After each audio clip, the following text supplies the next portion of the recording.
नमस्कार। आज हम भू धातु के वर्तमान काल के रूप की सिद्धि करेंगे। वर्तमान काल के लिए जिन जिन सूत्रों की हमें आवश्यकता पड़ती है वो इस प्रकार हैं। सबसे पहले वर्तमाने लिट, वर्तमाने लट सूत्र का प्रयोग करते हैं। इसमें दूसरा सूत्र जो काम में लिया जाता है वो है तिंग सित सार्वधातुकम। तिंग सित सार्वधातुकम। तिंग और सित प्रत्यय सार्वधातुक प्रत्यय कहलाते हैं। तीसरा जो सूत्र है कर्तृशप। कर्तवाच्य में सार्वधातुक लकारों में धातु के आगे शप यानी ए लगता है।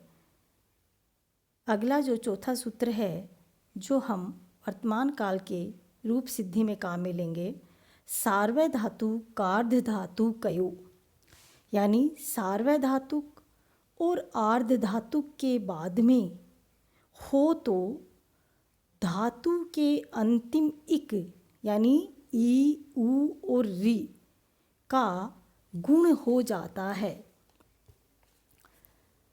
अगला जो सूत्र अपन काम में लेते हैं वो है झो अंत है। झ के स्थान पर अंत हो जाता है।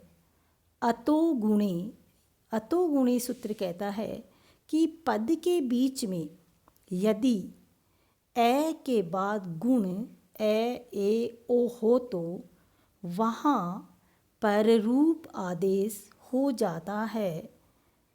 इसी प्रकार से अतो दीर्घो यही सूत्र कहता है कि ए का दीर्घ हो जाता है यदि ययादि सार्वधातुक बाद में हो तो। भवती जो प्रथम पुरुष यानी अन्य पुरुष एक वचन का जो रूप है भू धातु का वर्तमान काल यानी लट लकार का, उसके लिए हम भू धातु के वर्तमान काल में सभी रूपों की सिद्धि में ये जो 5 कार्य हमें करने होते हैं।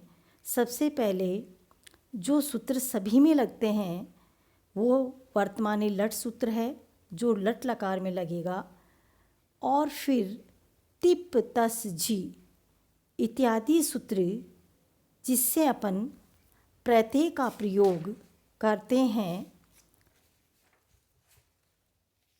कर्तृशप तीसरा सूत्र है। कर्तृशप सूत्र जो वर्तमान काल में सभी रूपों में काम आता है, जिसमें शप का आगम करते हैं। चौथा जो सार्वधातु कार धातु कयो, इस सूत्र का प्रयोग भी हम सभी भू धातु के वर्तमान काल की सिद्धि में करेंगे। और एचो ये वायावय है जो एच ए आई ओ औ, इनके स्थान पर ए का आई का आय, ओ का अव और औ का आव करता है। इन 5 सूत्रों को सभी भू धातु के वर्तमान काल के रूपों की सिद्धि में हम प्रयोग करेंगे। इसके पश्चात जहाँ आवश्यक हो महाविशेष सूत्र हम लगा देते हैं। तो ये 5 बिंदु अवधेय बिंदु हैं, ध्यान देने योग्य बिंदु जो 5 सूत्र हैं, इनका प्रयोग हम वर्तमान काल के सभी रूपों की सिद्धि में करते हैं। अब जो भवती रूप है अन्य पुरुष एक वचन, उसकी रूप सिद्धि हम करेंगे। भवती रूप की सिद्धि करने के लिए सबसे पहले भू धातु से वर्तमाने लट सूत्र से लट यानी लय लगा। सबसे पहले हम वर्तमाने लट इस सूत्र से लट लकार यानी लय लगेगा तो बनेगा भू धन लय। नंबर 2 तिप तस झी इत्यादि सूत्र से अन्य पुरुष एक वचन में तिप यानी ती लगा। परस्मैपद धातु के जो प्रत्यय हैं जो धातु में लगते हैं जिसका पहले भी चर्चा अपन ने की थी। अन्य पुरुष एक वचन, द्विवचन और बहुवचन के प्रत्यय हैं तिप, तस, झी। मध्यम पुरुष के प्रत्यय हैं शिप, थस, थ। और उत्तम पुरुष के जो प्रत्यय हैं मिप, वस, मस। तो तिप, तस, झी इत्यादि जो सूत्र है उससे अन्य पुरुष एक वचन में लगने वाला प्रत्यय है तिप, जिसमें से ती शेष रहता है, जो लय के स्थान पर लगेगा तो बन जाएगा भू, धन, ती। इसके पश्चात कर्तरी शप सूत्र से शप का आगम होगा तो बनेगा शप में ए शेष रहता है तो बनेगा भू, धन, ए, धन, ती। नंबर 4, फिर सार्वधातु कार्ध धातु कयो।